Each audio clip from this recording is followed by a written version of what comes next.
Hi, people. Hey, as you know, I just got back from Cuba and I just woke up around half an hour ago. And I was just talking, thinking about what I found in Cuba.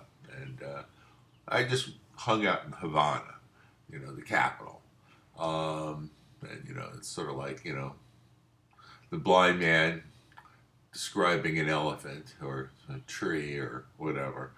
Uh, my observations were that, as Shakespeare says, first you killed all the lawyers, and you know, and then I think about the revolutionaries, and the revolutionaries were heroes, literally heroes. They go off to the mountains.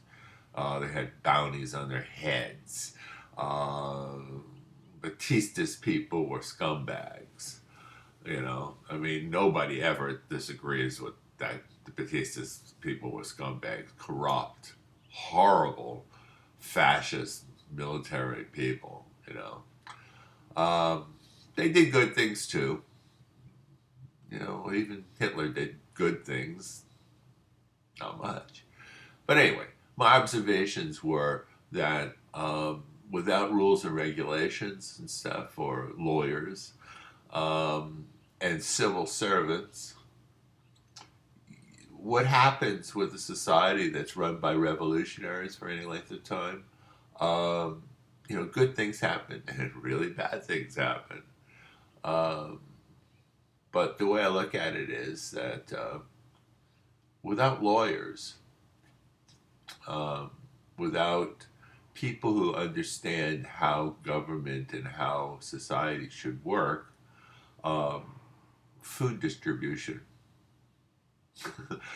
really becomes village like in a city, and people get skinny and, but there are people who survive and people who don't survive. So, when I was to Cuba, there were the old cars and stuff, people driving around them as taxi cabs and stuff.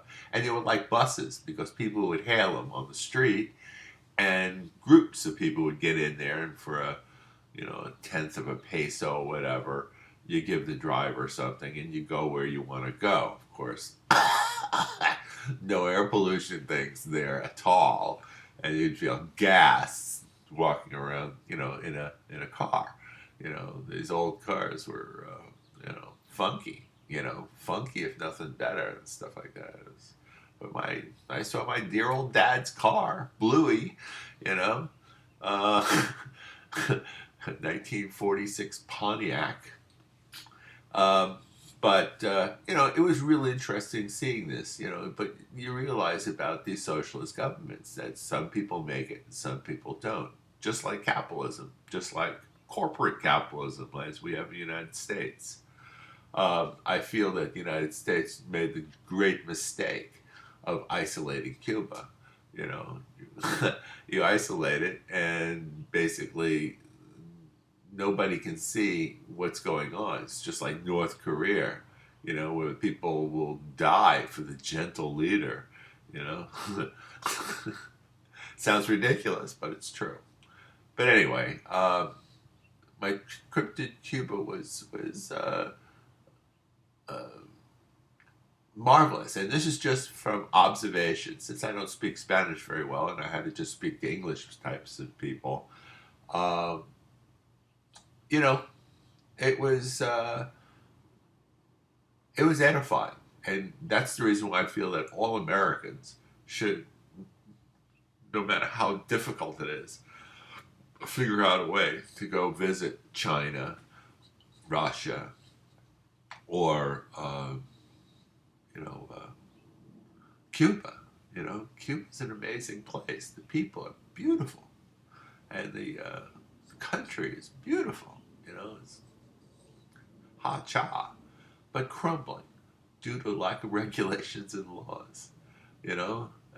Things that we take for granted anywhere. Europe, anywhere. It's lack of lawyers. Anyway, all you lawyers out there, kudos. Anyway, I'll talk more later on. Thank you very much.